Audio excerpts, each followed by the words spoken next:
Ito natin yung mga alaga kong manok. Ito, Rhode Island. Laki na oh. Aray pusa. Ayan oh, ayan. Ayan yung mga vitamin. Ito yung DIY na ginawa kong patokaan. Ito naman yung dalawa to manok. Ibibreed namin to. Ito ay ano, dalawang Black Kelso. 3 months old. Transfer dito galing kay Manok ng June 15. Ayan. Lakas kumain itong mga to. Ito naman mag-asawang Texas. Ayan, tandang. Hindi pang uli na itlog. Ito yung itlog nito nakaraan. Halos 8 itlog na nakuha ko dito. Ayan, mag-asawa ito eh. Ayan. Ito. Ayan, DIY. Patokaan. Ito naman yung ibang saging dito tinanggal ko na.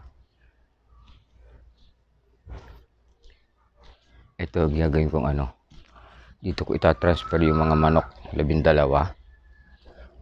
Yan, dalawang parte to, dalawang kulungan. Dito ibibreed yung ano, kukuha ng tandang, dito ililipat yung 12 manok na babae. Ayan, papagawa ko ito sa linggo, yung bubong. Bali ang size nito ay yung dalawang ito is bali ito 6 feet, ito 8 feet. So dalawang 6 feet saka 8 feet ang laki. Taas yung mata siguro ito sa plano nito. Ano yung taas nito is 9 feet. Medyo mataas nga lang, pero pwede ko siyang babaan. Ito yung mga pinya, yung saging ditong ano, yan nilipat ko dito. Yan tindok, yung mga tindok yan. Ito naman is latondan, yan nilipat ko. Yung saba, yan pinatay ko na yung saba. Masyado lumalaki, tumataas masyado. Ang hirap pag dumami. Ayun, kay Mito, medyo buhay na yung dahon niya. Dati, yung summer, oh, parang sinunog eh. Ito, preparation ko ng tatanim kong talong. Itong dalawang lot na to, dalawang plat. Ayan. Ito naman yung Chico. Ayan yung mga tanlad. Ito mga buhay na yung tinanong kong pinya. Oh. Ayan oh. Bumibili ako ng pinya, pinukuha ko yung pinakandulo niya, tapos tinanim ko. Ito kung magtataka rito, ang lalaki ng dahon ng alugbate. Oh, ang grabe alugbate ito, oh. Lalapad ng dahon. Oh. Kaya mataba to, yung ilalim nito, yung mga wastage na prutas, mga gulay, binabaon ko. Tapos nilagyan ko ng topsoil. Yan. So, kaya ano, organic yung ano niya, pataba. Ito naman yung ano, ubi. Yung ubi, oh, gagapang dyan. Oh. Ito malaki na aking ano, avocado.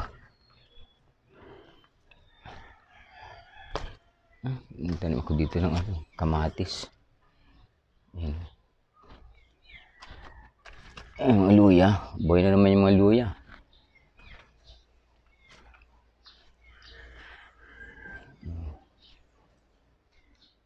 Ang laki na nung ano, yung dwarf na nyog.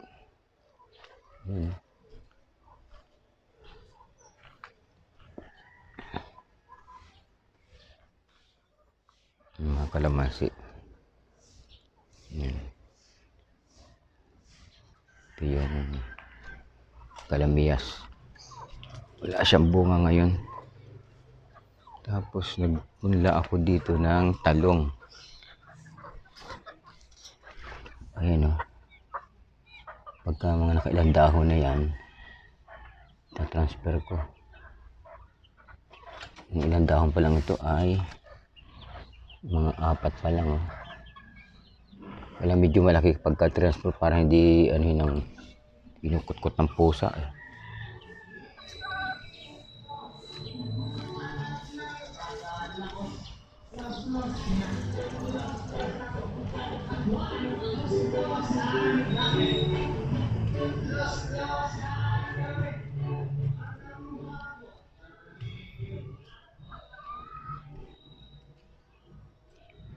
At hindi pa kinukuha itong kahoy na to. Papakuha ko nga ito. Yung dati mga kukulamber. Yan, yan. Inayos ko na yan.